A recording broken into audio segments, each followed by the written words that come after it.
প্রধান উপদেষ্টার বাসভবন এবং আলোচিত ভবন আগে এককালে বাংলাদেশে হাওয়া ভবন আলোচিত ছিল, তারপরে গণভবন ছিল, আলোচিত সমালোচিত, এখন যমুনা।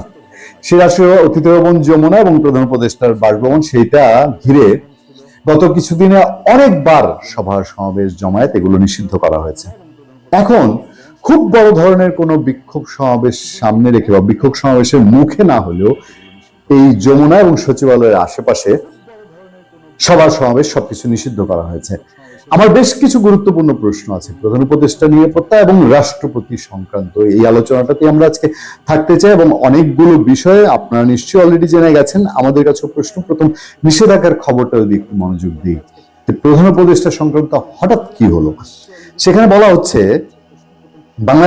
বাংলাদেশ সচিবালয় এবং প্রধান উপদেষ্টার সরকারি বাসভবন যমুনা এবং এর পার্শ্ববর্তী এলাকায় যে কোনো ধরনের সভা সমাবেশ, গণজমায়েত, মিছিল, মানববন্ধন, অবস্থান ধর্মঘট, শোভাযাত্রা নিষিদ্ধ করেছে ঢাকা মেট্রোপলিটন পুলিশ, ডিএমপি। একটা কথা বলি, সচিবালয় এবং প্রধান উপদেষ্টার বাসভবনের কাছাকাছি ঢাকা বিশ্ববিদ্যালয়ে একটা নতুন গ্রাফিতি নিয়ে খুব হুলস্থুল পড়েছে। একটা গ্রাফিতি সমানে ছড়িয়ে পড়েছে ঢাকা বিশ্ববিদ্যালয়ের দেয়ালে দেয়ালে দেখা যাচ্ছে এবং সেই গ্রাফিতিতে বলা হচ্ছে আসছে স্ফুলিঙ্গ থেকে নতুন বিস্ফোরণ। কথাটা শুধু আমি আপনাদেরকে নজরে দিয়ে দিলাম। যাই হোক, পুলিশের নতুন নিষেধাজ্ঞায় কি বলা হচ্ছে আর একটু বিস্তারিত। মঙ্গলবার অতিরিক্ত পুলিশ কমিশনার ট্রাফিক ও ডিএমপির ভারপ্রাপ্ত কমিশনার মোহাম্মদ সারোয়ার সই করা এক বিজ্ঞপ্তিতে এই নিষেধাজ্ঞার কথা হয়েছে।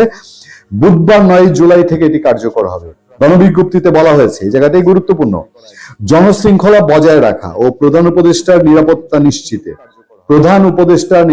নিশ্চিতে ঢাকা মেট্রোপলিটন পুলিশ অর্ডিন্যান্সে অর্পিত ক্ষমতা বলে 9 জুলাই থেকে পরবর্তী নির্দেশ না দেওয়া পর্যন্ত বাংলাদেশ সচিবালয়, প্রধান উপদেষ্টার সরকারি বাসভবন যমুনা এবং এর পার্শ্ববর্তী এলাকায় মানে হোটেল ইন্টারকন্টিনেন্ট মোড়, কাকরাইল মোড়, মসজিদ, অফিসার্স ক্লাব মোড় ও মিন্টু রোড যে কোনো সভা সমাবেশ, জমায়েত, মিছিল, মানববন্ধন, অবস্থান ধর্মঘট, শোভাযাত্রা নিষিদ্ধ করা হয়েছে।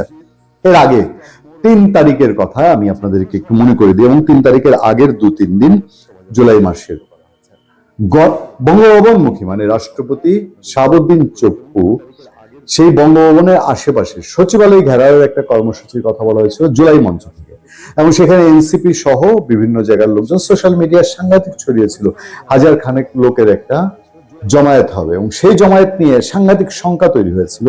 এই এনসিপি থেকে এখনো মাঝে মধ্যেই তাদের খুব অশান্তি যে রাষ্ট্রপতি শাহাবুদ্দিন আহমেদকে তারা সরাতে পারেনি, শাহাবুদ্দিন চপ্পুকে সরানোর জন্য তাদের ঘুম হারাম একটা অবস্থা। সেই 3 তারিখের সেই প্রোগ্রামটার পরে বাংলাদেশের সেনাবাহিনী ভিভিআইপি প্রোটোকল গুলো তাদের নিরাপত্তা মেনটেন করে। বঙ্গভবন জুড়ে কঠোর নিরাপত্তার কথা শোনা গেছে। দেখা গেছে যে বঙ্গভবনের রাষ্ট্রপতির নিরাপত্তা একদম নিরাপত্তা নিশ্চিত করা হয়েছে। এর মধ্যে পরিস্থিতি কি হয়েছে অনেকে বলেন, আমরা এর আগেও প্রশ্ন করেছি, বাংলাদেশের রাষ্ট্রপতি শাহাবুদ্দিন চপ্পু আসলে কোথায়? 5 আগস্টের পর থেকে ওনাকে একা একেবারে এক ঘরে মানুষের মতন দেখা গেছে। বঙ্গভবনের বাইরে তিনি যান না। আমরা এর আগে রাষ্ট্রপতিকে দেখেছি এবং অনেক রাষ্ট্রপতিকে দেখেছি বিভিন্ন বিশ্ববিদ্যালয়ের সমাবর্তন, বিভিন্ন ধরনের প্রোগ্রামে রাষ্ট্রপতি অংশগ্রহণ করেন, বক্তৃতা দেন। আব্দুল হামিদ তো সেগুলোর বাইরে গিয়েও তিনি তার নিজস্ব অনেক রসময় বক্তৃতা দিয়ে আলোচিত হয়েছিলেন। শাহাবুদ্দিন আহমেদকে দেখা যায় না, বরঞ্চ তার অনুষ্ঠানে সরকার প্রধানকে দেখা যায় না। তিনি শহীদ মিনারে একা পুষ্পস্তবক অর্পণ করেন, যেটা সাধারণত এর আগে রাষ্ট্রপ্রধানও তার সঙ্গে থাকতেন, এবার সেগুলোতে দেখা যায় না। ঈদের নামাজে রাষ্ট্রপতি শাহাবুদ্দিন আহমেদকে দেখা যায় না। এবং এবার আরেকটু আলোচিত হয়েছে, প্রায় বছর গড়িয়ে রাষ্ট্রপতি শাহাবুদ্দিন বক্তৃতা দিয়েছেন, কিন্তু সেই বক্তৃতার জায়গায় নাটকীয় ঘটনা ঘটেছে। প্রেসিডেন্ট গার্ড রেজিমেন্ট পিজিআর এর 50 বছর পূর্তি অনুষ্ঠানে রাষ্ট্রপতি যোগ দিয়েছেন এবং বক্তৃতা দিয়েছেন। প্রায় বছর গড়িয়ে যাবে। এই 5 আগস্টে এই সরকার আসার পর তিনি বঙ্গভবন থেকে বের হতে পেরেছেন। আলোচনা উঠে এসছে রাষ্ট্রপতির অনেক বিষয়। রাষ্ট্রপতির প্রেস উইং বাতিল করা হয়েছে। কেন, কি কারণে বাতিল করা হয়েছে কেউ জানে না, কেউ বলতে পারবে না।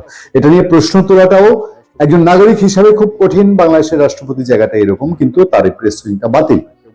তার ব্যক্তিগত চিকিৎসকের সংখ্যা কমানো হয়েছে বলে বিভিন্ন সোশ্যাল মিডিয়ায় কথাবার্তা ছড়িয়েছে। রাষ্ট্রপতিকে যেরকম অনেক অনুষ্ঠানে দেখা যাচ্ছে না, তেমনি রাষ্ট্রপতির সেই অর্থে কি বাণী পাওয়া যায় এখন? এর বাইরে আরো আরো অসংখ্য বিষয়াদি রয়েছে। প্রধান উপদেষ্টা ডক্টর মাহমুদ ইউনূস 11 মাসে 11 বার বিদেশ সফর করেছেন। তিনি রাষ্ট্রপতির সঙ্গে একবারও দেখা করেননি, যেটা বাংলাদেশের রীতিতে রাষ্ট্রপতিকে গিয়ে এগুলো জানাতে হয় বিদেশ সফরে কি হয়েছে না হয়েছে। আইনি ঠিক অমান্য বাধ্যকতা বলা না গেলেও এটা করেন বাংলাদেশের সমস্ত রাষ্ট্রপ্রধানই, তারা এটা করেন। ডক্টর মাহমুদ ইউনূস এটা করেন না। কেন আমি দুটি প্রসঙ্গ রিলেট করছি আমি আপনাদেরকে বলার চেষ্টা করি। রাষ্ট্রপতি বঙ্গভবন এইটিকে নিয়ে যেরকম গত এক সপ্তাহ আগে নানান গুঞ্জন উঠেছে, কেউ কেউ নতুন করে আবার চাচ্ছে এই জুলাই মাস আগস্ট মাসকে ব্যবহার করে রাষ্ট্রপতি পদকে আবারও আক্রান্ত করা। আমি রাষ্ট্রপতি পদ বলছি, বিষয়টা ব্যক্তি শাহাবুদ্দিন চপ্পু নন। রাষ্ট্রপতি পদ সেটা যে কোনো মূল্যেই হোক, এটা আইন শৃঙ্খলা মব মোকাবেলায় বাংলাদেশ সেনাবাহিনীর অবস্থানই হোক আর যে কোনো সিচুয়েশনের কারণে হোক, সেটা ব্যর্থ হয়েছে। যে ঘোষণাটা দেওয়া হয়েছিল সচিবালয়ের মুখে, সেটা অনানুষ্ঠানিক ভাবেই সেখান থেকে পাল্টা প্রস্তুতি দেখে পিছিয়ে আসতে বাধ্য হয়েছিল। এবার কি এমন কোন সিচুয়েশন যে হঠাৎ করে যমুনামুখী, এমন না যে জগন্নাথ বিশ্ববিদ্যালয়ের ছাত্ররা আবার খেপে গিয়েছে, পাবলিকের বড় কোনো ডেমনস্ট্রেশন হচ্ছে, তারা যমুনামুখী কর্মসূচি ঘোষণা করেছে, সেরকম কিছু না হলেও কোনো একটা নিশ্চয়ই সূত্রের ভিত্তিতে প্রধান উপদেষ্টা নিরাপত্তা নিশ্চিতের বিষয়টি এসছে বলেই পুলিশ এই এলাকায় সভা সমাবেশ নিষিদ্ধ করেছে।